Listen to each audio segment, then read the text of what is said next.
Oh, it's called Mouse in the Room because the elephant is not alone. And the way it came up is I've been studying authentic relating here in Boulder, Colorado, and become a big fan of it. And I started to realize how corrupt our communication is without us even being aware of it. And someone in one of the courses I was doing was saying, you've just got to name the thing. There's something in the room, there's something going on, and you've got to name it. Sometimes you don't even have to do anything else. You just got to name it, and then you guys can be connected and move on. And I started thinking that would change the world.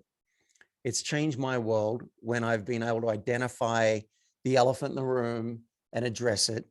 But many creatures in the room are much more subtle. We call them mice. It might be, you might feel disappointed by something someone said and you haven't said anything. That's a mouse. You might feel like you're annoyed that someone's throwing their cigarette butt on the ground, or, you know, you're 5 minutes late to a meeting and you haven't said anything and you're wondering, are people annoyed that I'm late? Is this a thing? Should I say something? Should I not? That's a mouse.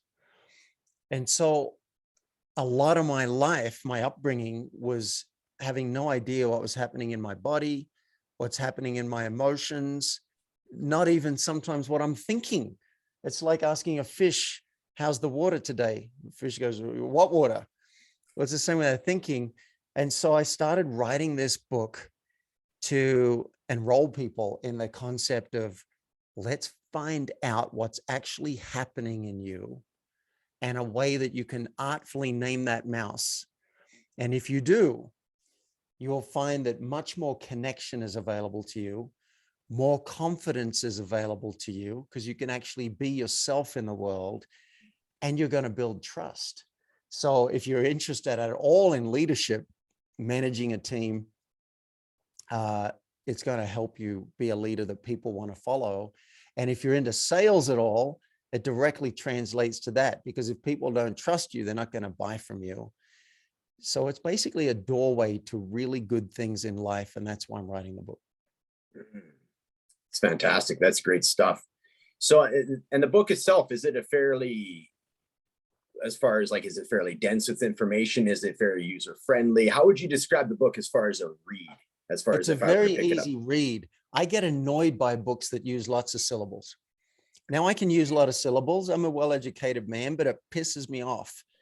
And so I kept on saying, no, we got to take that out. We got to take that. We ended up agreeing we'd have an advanced chapter at the end for people who are mouse naming ninjas and they really want some advanced stuff. We put all that in at the end, but it's a very easy read. We help you identify 8 different types of mice. So you'd be like, hey, I got a confession mouse on my hands, or I got a desire mouse, or I think I got an appreciation mouse here, because not all mice are negative.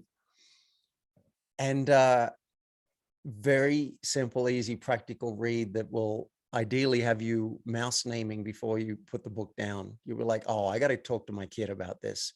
I got to talk to my boss about this.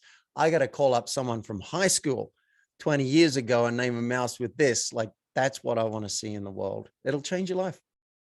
So this is all about, like, to your point, you're saying it's if you can name something, you can then either deal with it or choose. It's when it's just sort of subtly in the background going, you know, you haven't quite put your finger on it. That's when it becomes very insidious and can kind of get more claws into you and control you in such a way where, to your point, yes, in a lot of business rooms or in relationships, you're addressing the elephant in the room, quote unquote. But meanwhile, these mice are in the background, you know, controlling things more than we probably care to know. And now, as soon as we've identified it, you've named it, you can change the behaviors. That's sort of the idea. Because these critters tend to breed. So if I love it. Yeah. If you don't name it, say maybe someone cut you off in the meeting last week, and you just felt like you didn't really get a chance to speak and you didn't feel appreciated. Those are some mice. And if you don't name them, then they can tend to breed and get bigger, and then they become huge.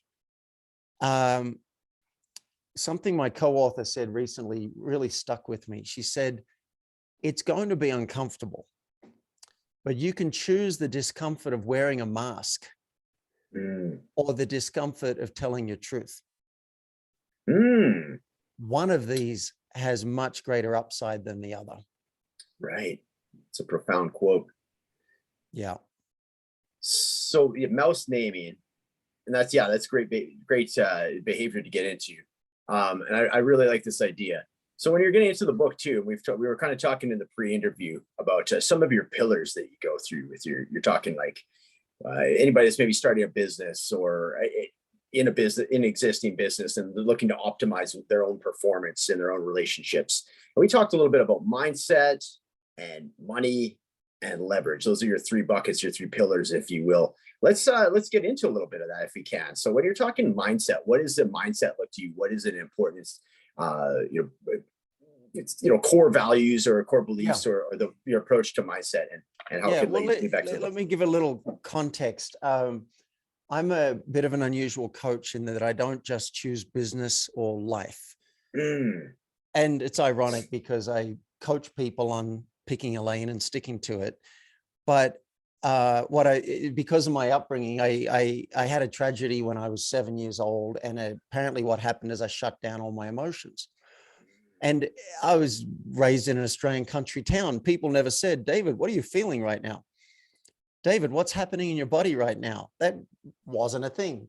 And I think a lot of people can relate to that. We can sometimes grow up quite intellectual. Now, the silver lining is I got really good at numbers and business and systems and money. So I came top of my school. I got paid to go to college. I didn't have a perfect GPA, but it was up there. And then I got a job transfer to New York, and I'm consulting on Park Avenue at the age of 24 to Sony Music and Ford and Exxon. It was awesome. Yeah. But what I was missing was the emotional. I didn't know what emotional intelligence was, true vulnerability, true authenticity, what's happening in the body, what are the emotions. And so the second half of my life has been catching up and sitting with gurus and teachers and doing stuff that'll make your hair curl. So now, I just want listeners to understand, I look at the whole picture. So my 8-week program, which is called the Samurai program, we look at the practicals like making more money, but we also look at things like you just brought up, like mindset. So this first bucket, poor thinking is going to hobble you. It's just going to slow you down, and you may not even know it's happening. So one of the first things we do, because I also look at productivity, is we get really clear about where you're heading. Not all of us are totally clear on, like, 12 months, this is what success looks like. 3 months, this is what success looks like. So we start with some of the practicals, like what would light you up and have you want to call all of your friends. So that's where I usually start with everybody. And then, what is your operating system? There is a mindset of being unstoppable. There's a mindset of practicing courage. And if you do it, you'll probably feel better. And maybe not in the moment, you do something scary, but then later on you can feel really good. And so I ask all of my clients every week, they get asked this one question: if you were fearless, what would you do? I'm not asking you to be fearless, but if you were fearless, what would you do? This is a question that can help you access your inner wisdom and those parts of your brain that might be hiding from you, because they don't want to bring up to the front the scary things, because you might do them. So you need to ask yourself the question, or get a coach that will ask you the question, what is it? What's your edge look like? You don't even have to go and do those things. I just want you to know where your edge is. And you can use mouse naming too. You can write down, if I was fearless, what would I say to my partner? What would I say to my kids? What would I say to my boss, to my coworkers, to my friends, to myself? So that's a little bit of and mouse naming takes courage. I have called up a bully from like high school after 20 years of no contact and named a mouse with that bully. I have called a girl who dumped me twice in high school, and I've always resented her and hated her for that. I decided to let it go, and I called her up to let her know. Profound conversations, profound with Wow. both of them. I called someone, I did something to someone when I was a kid that was illegal. And I felt bad about it for years. And I finally decided to track the person down and confess and say, hey, that was me. I'm really sorry. Is there a way I can make it up to you, make it right? I could have been prosecuted for that. That was very scary. Now, I don't want to freak people out with, I'm just naming some of my scariest mice. The book will help guide you into your own courage. And there might be small ones that you name left, right, and center, or there might be bigger ones. We call them rodents of unusual size for any Princess Bride fans. So that's a little bit Fantastic. about the mindset and productivity part of the samurai program that I do. So I've noticed you said a few times what's happening in your body, recognizing what's happening in your body, which is a very interesting concept. Like it gets into, staying present. I would think, what are some of the practices that you're doing right now to figure out? Like you said, the second half of your life has very much been what's happening in my body. What does that look like to you? What does that mean to you? Because I've heard you say it a couple of times. It's interesting. Yeah, I asked a teacher once, I said, what are you talking about? Because he was saying be in your body today. I'm like, what the fuck are you, what? Yeah. And people laughed. People laughed in the class, and he said, no, that's a fair question. And people were trying to give me a clue. And someone said, you could start by wiggling your toes.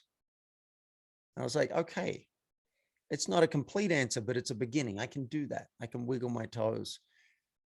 Here's a really wonderful, simple exercise. Every time someone asks you, how are you? Don't give an automatic response. Don't do it. Yeah. Or you can do it and then catch yourself and say, wait a minute, that was an automatic response. Give me a second to just check in, and just close your eyes and see what you're aware of in your body. I can feel like it's a wonderful energy, actually, kind of through my chest. I feel like a vibration, as if I'm plugged into some electric current, and it feels good in my body. And I notice some tension across my shoulders. It's a bit crunchy, a little bit of tiredness in my head. I didn't sleep that well. And I feel here, and there's a smile wants to come out on my face. That's an example. Now, I didn't go from wiggling toes to that, but you can go to, well, is there any pain in my body? Is there any tension anywhere? That's a beginning. Is there any part of my body that feels good right now? And it's a practice. Anytime you hear of an embodiment practice, that's what they're talking about. They're talking about what's going to draw energy away from the thinking mind. Yeah. Draw energy, because the mind wants to take over. Eckhart Tolle says we're all possessed by the mind, and the reason we don't know it is because when you look around, everybody else is too. So you got no comparison. So he offers something like a walking meditation. You can go walking for 10 minutes and just feel your footsteps, feel the weight transfer from your heel to the toe. Byron Katie has a practice of you take a walk and you just name things, not complex names like beautiful tall maple tree. No, tree. Okay. Rock. Sky. And I said, well, that's still thinking, Katie. And she said, yeah, but it stabilizes it and it slows it down. And you might walk and say, I'm just going to notice how my body feels for 10 minutes. That's not easy, because the mind will step in and it'll want to take over again. Yeah. So, and look, I don't expect my clients to jump into all of this overnight. These are some things depending on what people are ready for. I've just worked with a client this morning who's dealing with a lot of anxiety. And the mind is constantly telling her, you need to be doing more. Even when she's working on something important, the mind's coming in, so you need to be doing more. So we worked on a practice for her to accept that part of herself, because the quicker you can accept that, the more it can soften and relax, and some of the more practical things we can bring in. But if I just start with, all right, try this, this, this, and this to settle down, there's constantly, it shouldn't be this way. It shouldn't be this way, which brings us back to mindset. So you can't separate them. You can't separate business from life, and you can't separate mindset from anything you want to achieve. That's interesting. I love it. I liked it. I'm curious about part of your bio. It mentions you had a very serious accident, like a paraglider accident. Was that anything to do with the origin of you figuring out a little bit or getting a little bit more in tune with your body? What did that particular accident and injury have as far as impact on you and your approach to your body and your mind's relationship? Wow. I love that you are checking for a connection there. Hadn't thought about that. Maybe about 8-9 years ago, I had a parkour accident. I tend to jump in life, and I tend to, if I'm afraid of something, I will probably go and do it. It's called counterphobic. And that's how I learned a lot about courage, and also about going too far, like finding the sweet spot. That's why I talk about edge. Edge is a wonderful word. You want to find your edge. Don't go way past your edge, but find that edge and ride it. And so I had this, I fell 6 feet onto almost transparent concrete under my butt, and had a slight fracture of my spine, went to hospital in an ambulance. And then with paragliding and hang gliding, I've had a few accidents in my life, nothing serious, but I've also had a full collapse at 300 feet and plummeted towards the earth. And if that happens, your chances of living are not very good, because it's hard to reinflate in the time that you have between 300 feet and zero. Right. I walked away from that one. And then when I got to Colombia, I kept flying, which was kind of extraordinary that I was willing to get back on the horse and keep doing it. But in Colombia, I had a much more mild accident. I was just 10 or 15 feet above the ground, and the wing partially collapsed, and I fell again onto my butt. Now, there was terror as I was falling, and then there was screaming because I was in agony. And then I wiggled my toes. Wow. Now, isn't that interesting? Yeah. Like, back to that practice that she said, I wiggled my toes because I wanted to know if I was paralyzed, and my toes moved. And I was like, I know what this is. I've been here before. I've fallen under my butt before. I can move my toes. I may have a slight compression fracture of my spine. I've got contusions, bruising and bleeding inside, and I'm going to be okay. And that mindset, wow, is what allowed me to enjoy the whole. I didn't enjoy the first 30 seconds of screaming, but once I said, in fact, I've got it on video because I had my GoPro on, and you can hear me saying, it's okay. It's okay. I know what this is. Wow. And everyone else is freaked out, and they're all yelling at me in Spanish, and they rolled me on a stretcher, and then they put me under a shed and left me there for an hour while they went about their business while I was waiting for the ambulance.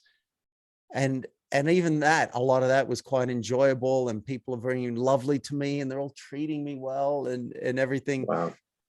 So one thing I learned from that experience is, it's not what happens to you that gives you your experience of suffering or joy. It's what you're believing. It's your mindset. It's what you're believing about. It's not losing a leg that creates a suffering. It's not even losing my sister when I was 7 years old. It's what I'm believing about it. So anyone who goes, oh, mindset's like a soft skill and it doesn't really matter, I just need to keep working on making more money or whatever. Oh my God, no. No, the mindset's what's going to make everything smoother. It's what's going to bring people to you. And I say, identifying your mice and naming them is going to help with that. It'll speed it up instead of just hiding your mice. That slows it down. Thanks for that question. I also realized that I want to live. And I wasn't that attached to it before then, but I had to really Interesting. decide, because it's not a matter, I used to be an actuary, so I do risk assessment. And I realize it's not a matter of if, but when. If I keep flying, there Mm, will be another accident. And it's just like, when's it going to happen and how bad's it going to be? And so I went and watched accident videos to, wow. to confront Mm, what could happen. And I said, David, if you still want to fly after watching that, then you'll go and become one of the best pilots in the world, and wow. you'll fly as safely as possible. Um, or you'll give up and you'll let it go. I decided to let it go. I said, I want to live. I touched the sky. I got away with it. And I want to respect this body. And I also sold my motorcycle, because it's the same thing. If I can't justify paragliding, I can't justify the motorcycle, because I looked up the stats. Stats are worse. Oh, wow. Worse for a motorcycle than a, yeah, come on. You're flying, you're flying along the road Sure. on something that's unstable. It's only got two wheels, right? So Yeah.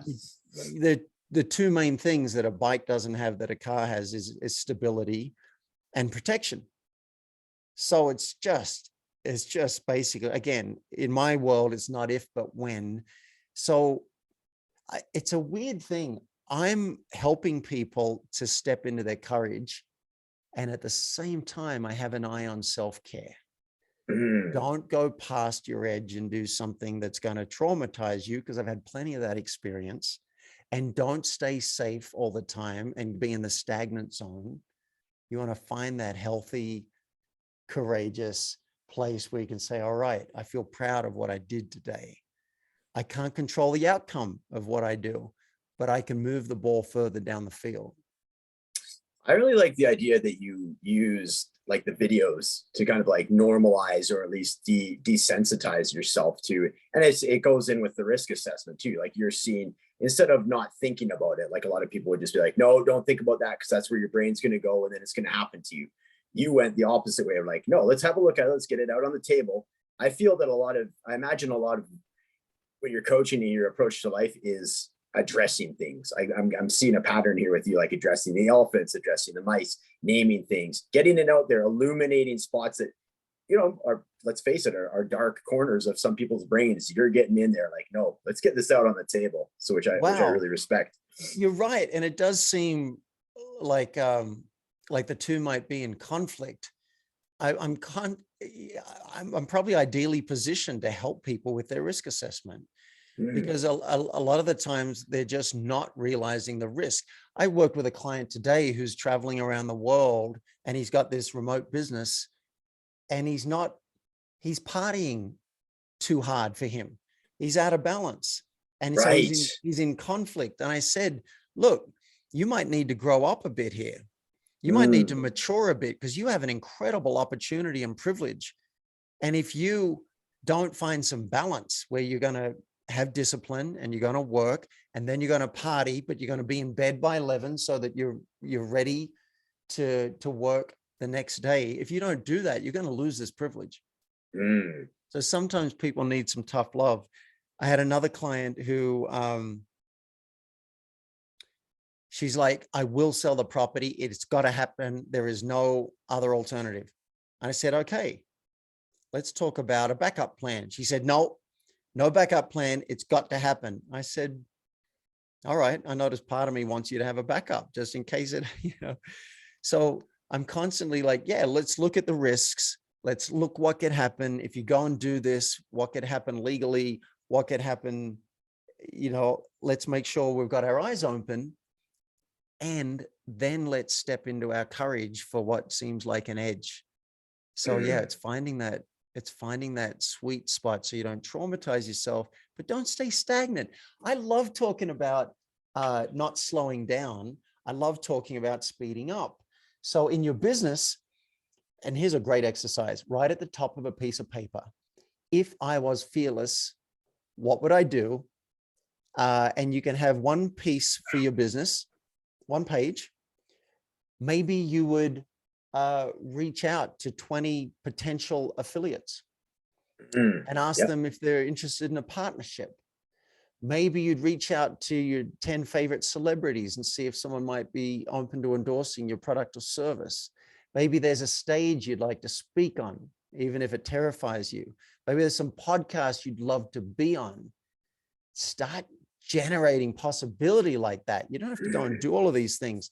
But I find when you can identify the edge and then go and do those things, you feel good.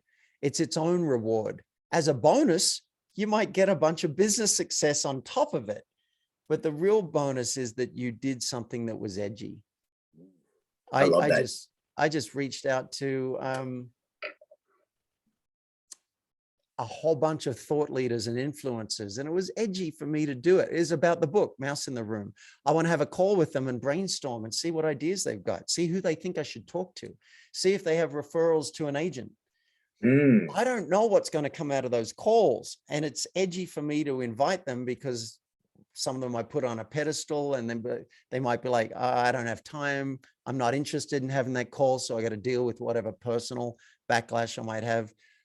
But when I did finally reach out to 13 people in one day, I could pat myself in the back and say, I did my job. Yes. Some of them I'll never hear from. Some people say, yes, I'll have to follow them up a little bit. Some people have already used my booking link.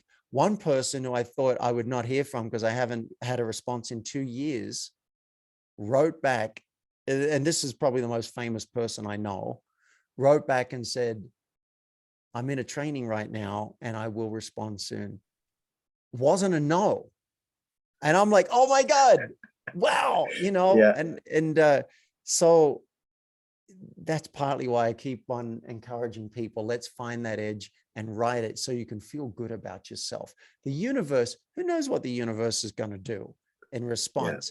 That's not your job. Your job is your actions, and then watch and see what happens. And, I think the job of an entrepreneur really is to try 1,000 things and 5 of them might work. Wow. Yeah. Okay. Yeah. Yeah.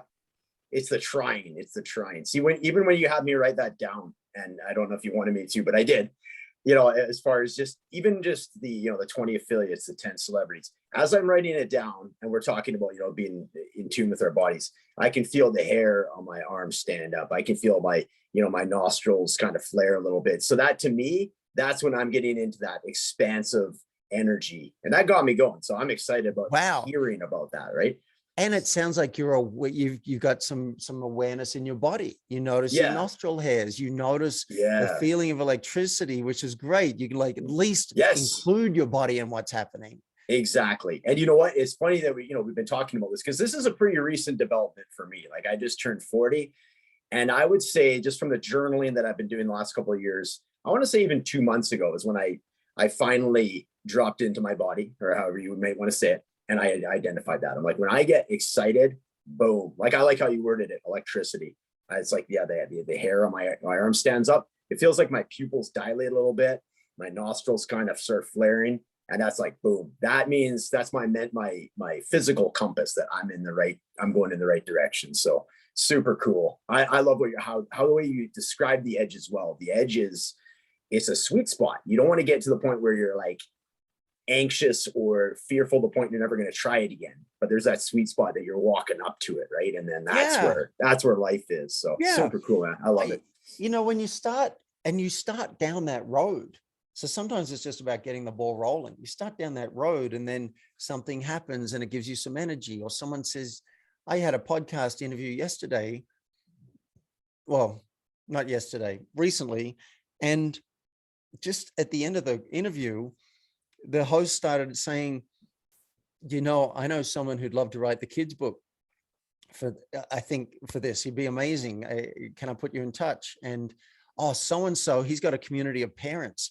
Parents would be all over this, mouse naming with their kids and having their kids mouse name. She's like, you should get in touch with him. And by the way, you've been on his show because I listened to your interview. I'm like, oh, great. I didn't even know that. And she's like, do you want me to think about who else might be interested in this? I'm like, yes. And then she said, I'll send an email for you when the launch comes. I hadn't even asked. And she said, in fact, I'll send 2. I'll send one the week before to say, hey, it's going to be launched on Monday. and I'll send you a reminder on Monday to go and get your copy of the book and support David in the book launch and the bestseller campaign. And I was like, oh my God, can you imagine the energy and the inspiration and the confidence that gave? And that gives me more confidence now to want to talk to more people, and the whole thing snowballs. But you need something to bump you out of your orbit, bump you out of your comfort zone, to get you doing that, because it's not natural for most of us to go, what would be edgy for me today? What would be out of my comfort zone? And I want to keep bringing us back to that. That's brilliant. I just love this. So good. So good. Well, we spent a lot of time on mindset here, which is fantastic. That's what my podcast, we could spend the whole episode on this, but let's move on to this next bucket. So we're talking money. I'm actually in a business mentoring group right now, and we're just getting into like the whole sales side of things, the module. So I'd love to see how some of this, the mindset, you say everything is sort of like ties in together. There's a lot of dots that connect. We talk about authenticity, the way that we present ourselves when it does come time for sales. Let's get into money. Yeah, great. So the three areas within this bucket, which is money, is, do you have enough traffic? Do you have not, like, where's your traffic coming from? Have you picked, there's a book called Traction that I really liked, and it had a very simple methodology, which was pick 4 methods out of all the possible marketing methods. Pick 4 and test those. Test them for a month, and then pick the one with the most promise and go deep for a year. And now I'm combining that with someone else, which is what I do. I take like everything from 53 years of life and then bring whatever's going to work. So do you have enough traffic? You want like a constant flow of traffic and leads. My method is being a guest expert on podcasts. And so people can hear about me. And then if they're interested in the book or in my samurai program, they can go and check it out. So that's traffic. And the second one is sales. So what's your conversion like? Now, if you got no traffic, this isn't really going to help you, but we start on traffic, and then we check that your conversions on the website, are people opting in? And then what's your sales sequence like? Is that automated? And then the third area in this bucket of money is, how are your upsells? Do you have an upsell sequence? Do you have a referral program? Once people have bought one thing, is there a sequence that then offers them the next thing? Because sometimes it's too easy to just keep on working on traffic and trying to get that sale, and we don't love up our customers. So that third part of that is about loving up our customers. Now, the way Mouse in the Room ties in so well with sales is, people won't buy from you if they don't trust you. So can you name what's real? Can you name what's happening? Alex Mondosian is a wonderful marketer, and he coached me 20 years ago on selling from the stage. And what I learned from him is, instead of trying to sell to people covertly, I could just be honest about it. And so I would get up on stage, and this was in front of 1,200 people, and I'd never spoken to more than 300. And I said, I'm going to do everything in my power to influence, motivate, and persuade you to continue your training with me. And I figure the best way to do that is to give you as much value as I can in 60 minutes and show you what's possible. And then I'll make you an offer, and you can decide if that's something you want to do. How does that sound to you guys? And they went, yeah. Wow. That's great. I'm like, okay, now I had consent basically to pitch them. Yeah. I didn't have to hide it. And I could keep dropping in mentions of my program. In fact, I could do that now. I could name that Mouse. I would love to find the right people listening to this podcast who want what I have to offer, which is coaching. I can help you with your business and your life. And one way is through the group program, Samurai program. Another way is with the book. And so I want to give you value on this podcast and show you some of my methodology. And if it resonates for you, you can come check it out. Right? That's transparency. So naming the mouse, you can also do it in your emails and on your website and your communication. You can be upfront.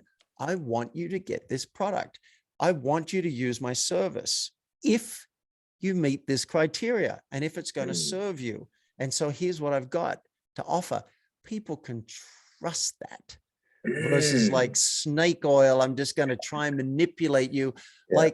Like sometimes say I do a session with somebody who's interested in coaching, and they're like, they're thinking, they're leaning into doing it and they want to think about it for a couple of weeks. I could try and like manipulate them into the sale, or I could say whatever's true for me and say, well, you know, I find people who want to go and think about it usually don't take action. And that's probably the last we'll talk. And that's okay if that's going to serve you. But if there's something in you that says, you know, if I take action today, my life and business could change, then I want to give you an incentive to take action. And you can count on me to show up like that in our coaching sessions too. I'll be like, what are you going to actually do instead of talking about it? So, you know, if you want to start coaching now, I'll offer you this. And if you want to start coaching in 3 days, it'll cost you more. And I'll do that as an incentive for you to take action, right? That's an example. I'm not saying you should do that. Sure. But being transparent about it so that people can go, oh, this is real. And I can trust this. That's super cool. That's so refreshing too, because I mean, there's so much different, different ways as that's presented online as far as how you can go about sales and kind of do the back, go in the back way. And it's at the risk of coming across sleazy, or like it's all to me, and correct me if I'm wrong. I imagine it's a lot of your level of comfortability as far as, if and what I mean by that is like, I guess, confidence, right? How confident you are, and what your intent is with it. If your intent is to truly serve somebody, that's number one. And the byproduct is the money, the reimbursement for your services. That's a whole different thing. If you're targeting money, that's when you can tend to, have a bit more of like a sleazy behavior potentially, right? Where if you're just focusing on money and getting over on people, that's when you start doing some of these backdoor shenanigans or different things like that.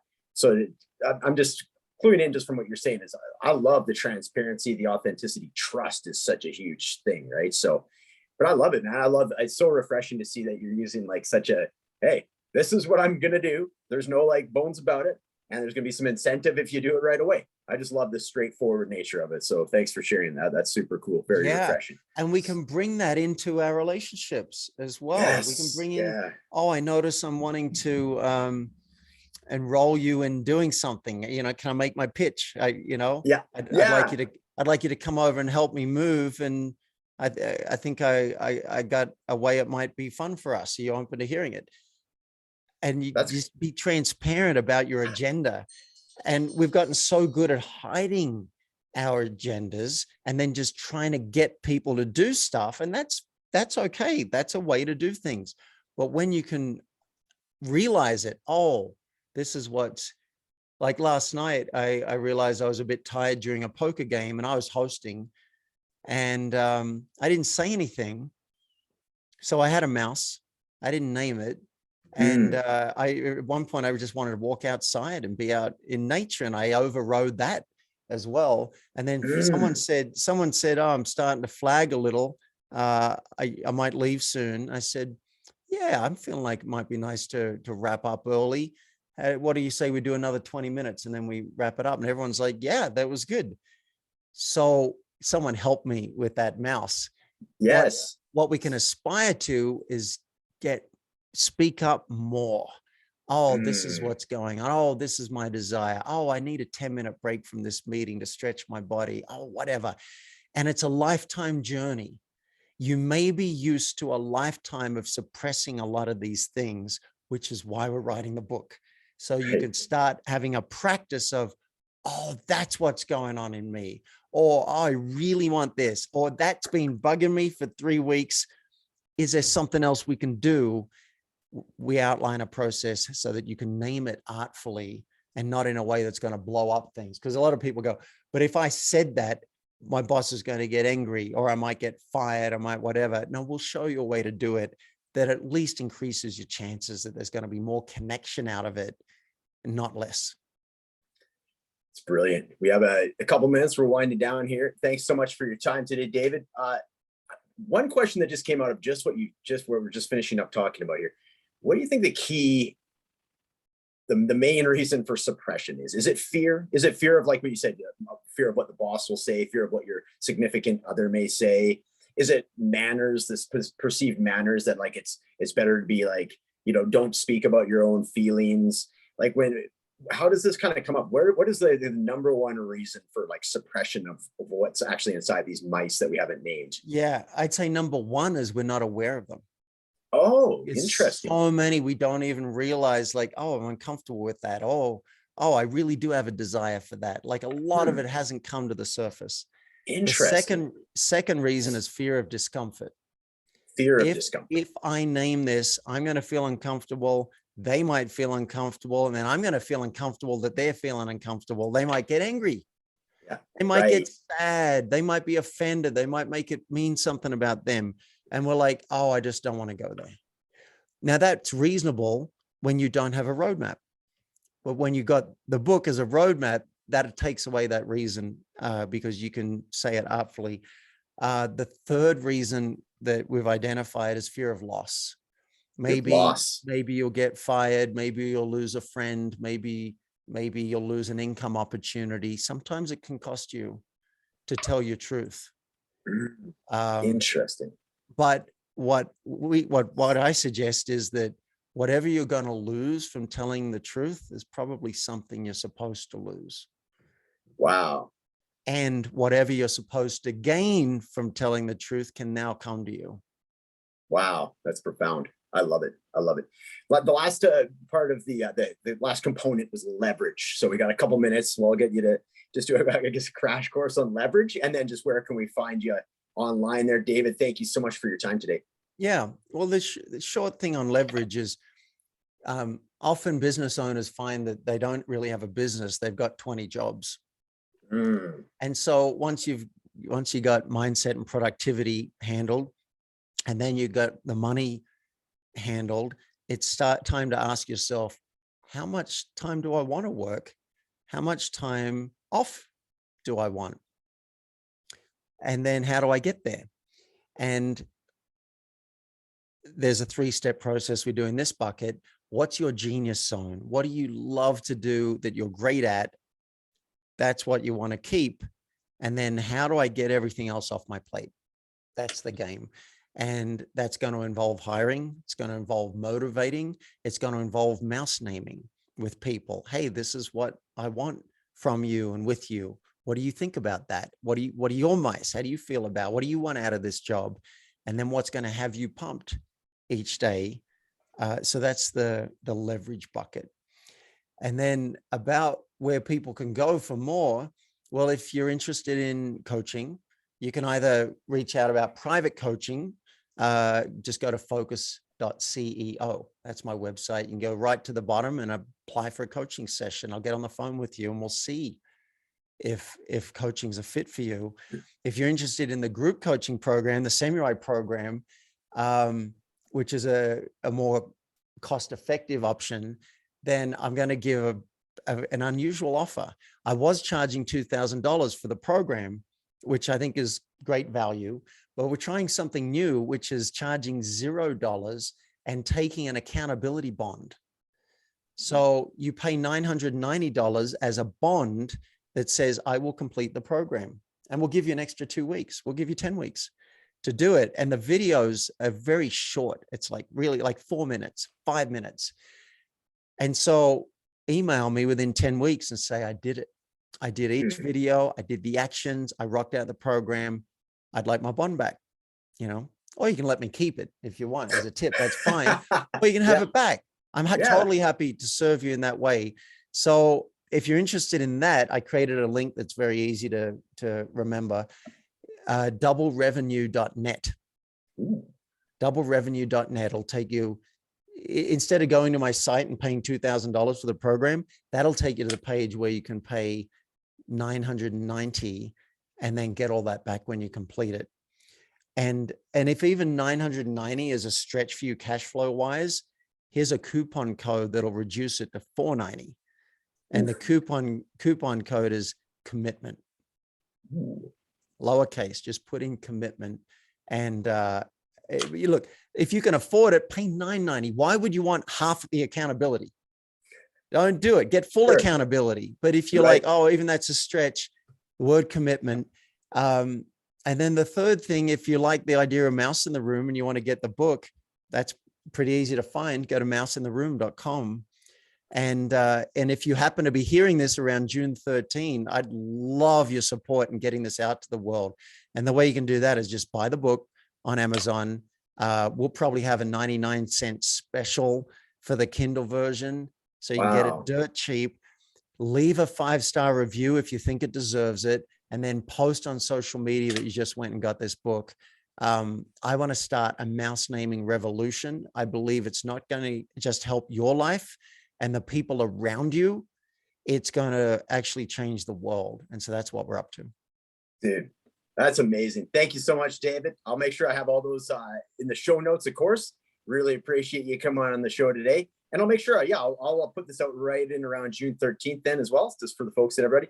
Awesome. In the meantime, I'm definitely going to put this in my private group as well, just because there's going to be a lot of value for a lot of the folks that I'm working with as well in this mentoring group. So thank you so much for your time.